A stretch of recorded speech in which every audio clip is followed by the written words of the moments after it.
Hey guys, welcome to my channel, and today we have Mark of the Thief by Jennifer A. Nielsen, and we're gonna be reviewing this book, which means I'm gonna be reading it and then, reviewing it.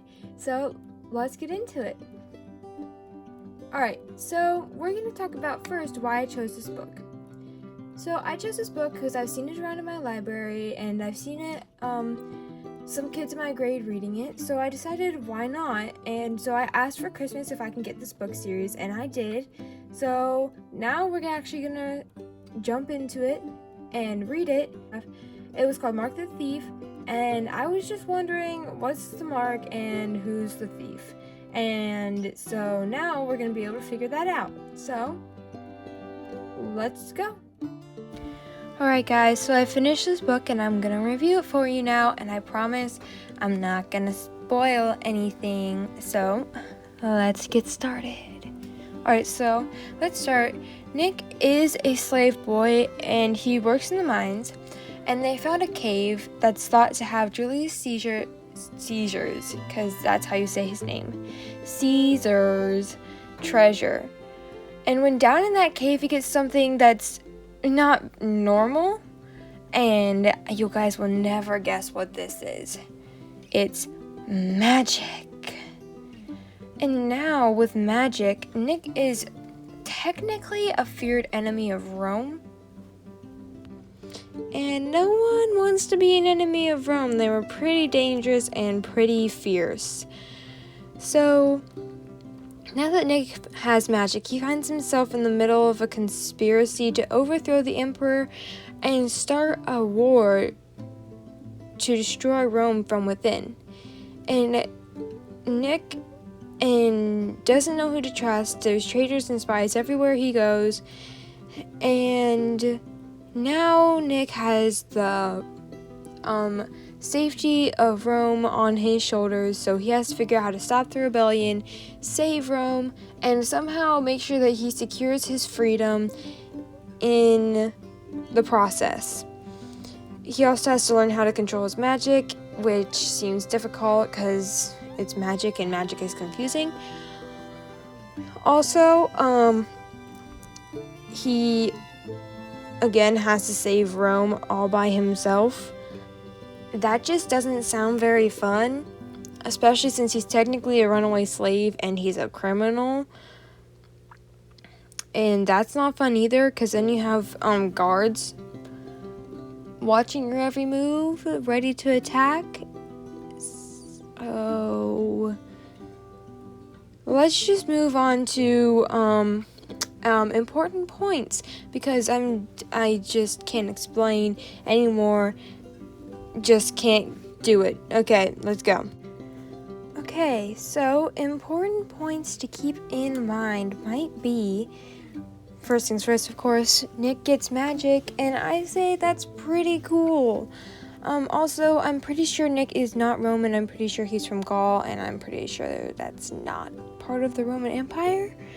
So he is Gallian, or he's from Gaul, so he's not a Roman citizen. He is a slave technically still at the end of the book. Like, that's not a spoiler, of course he's still a slave. Let's just say maybe he doesn't act like one. He's technically a runaway slave, so that means that he's gonna be in a lot of trouble. And I mean a lot of trouble when he does eventually get caught. So that's always fun. So this was a really good book. I read it in about 3 days, maybe 4.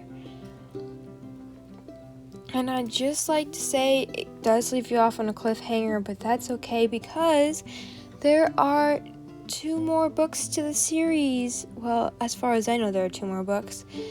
And they are called Rise of the Wolf and Wrath of the Storm. I have not read them yet, and I will probably be doing a book review on them, just not yet, but eventually. And if you do read this book, you can go ahead and read Rise of the Wolf and Wrath of the Storm. You don't have to wait for me to do the video. But real quickly, I'd like to mention a few other book series that Jennifer A. Nielsen has written, and they are The False Prince and A Traitor's Game. Now, in The False Prince, the books are The False Prince, of course, The Runaway King, The Shadow Throne, and The Captive Kingdom. And those are all pretty good books. I've read those, and I will probably be doing a review on those soon, too. And then in A Traitor's Game, if I can remember correctly, one of them is A Deceivers Heart.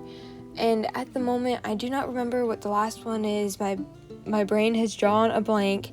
So I will put them in the description below so you can figure those out. And if you want to read them, maybe you can. I'll probably do a book review on those too, just because I love Jennifer A. Nielsen's books so much. And let's go on with the review part and why I recommend this book. Well, I recommend this book because you kind of get a point of view that you're not really used to. Usually you get someone who has money and can survive without having to worry about what am I saying? Of course, just the slave point of view is different. You kind of get a feeling of what it was like to be a Roman slave. You already feel bad for slaves in general, but after reading this book, I feel really bad for the slaves. And I give this a 5-star rating, which I'll probably be giving most books a 5-star rating, but I give this book a 5-star rating because it just has so many twists and turns and plot twists, and you really feel like it's a roller coaster of emotion. And he's just one of those special characters that's, I don't know, they just have that different feeling that you're not expecting.